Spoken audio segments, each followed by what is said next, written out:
ပြီးရင်ဘာမှလှုပ်ရှားမလို့ဒီမှာလေးနေလိုက်ရတယ်ဒီနေရာလေးနေလိုက် သူကဆင်းဆင်း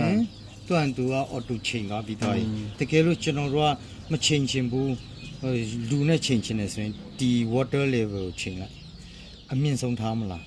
အောက်ဆုံးထားမလားရေအနည်းအများပေါ်မူတည်တာပေါ့ဒီကောင်ကျရေတအားနေပြီးမှဝတ်စားများရင်မော်တာလောင်တတ်တယ်နော်ဒီကောင်လေးတော့အနည်းဆုံးတော့တလောက်တော့ထားတင်တယ်နော်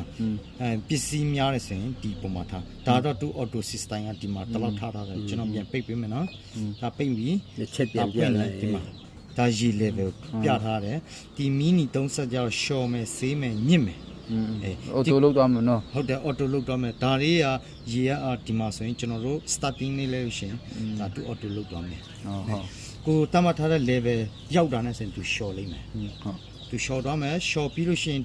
ဒီမီပျောက်သွားရင်ဒီထဲကိုသူရောက်လာလိမ့်မယ်ဒီထဲရောက်လာရင်သူကဆေးမယ်ဆေးပြီးရင်ဒီမီလဲပျောက်သွားရင်တော့ဒီမီလဲကြံတော့မယ်ဒီမီကမိတ်တုံးပြလိုက်ညစ်တော့ ထဲလေကျွတ်တော့လေ ညစ်ပြီးလို့ရှိရင်အဲ့ဒါသူ့ရဲ့လုပ်ငန်းစဉ်အားလုံးပြီးသွားပြီ ဟုတ် အဲ့တိုင်းပဲနော်ဒီကျွန်တော်တို့ဒီဟာတွေနဲ့အတူတူပဲဒါမဲ့ ထဲလေကျွတ်တော့လေ နှိမ့်တဲ့နေရာမတူသွားတာပဲ ဟော function အားလုံးအတူတူပဲ ဟုတ်ကျေးဇူးပါ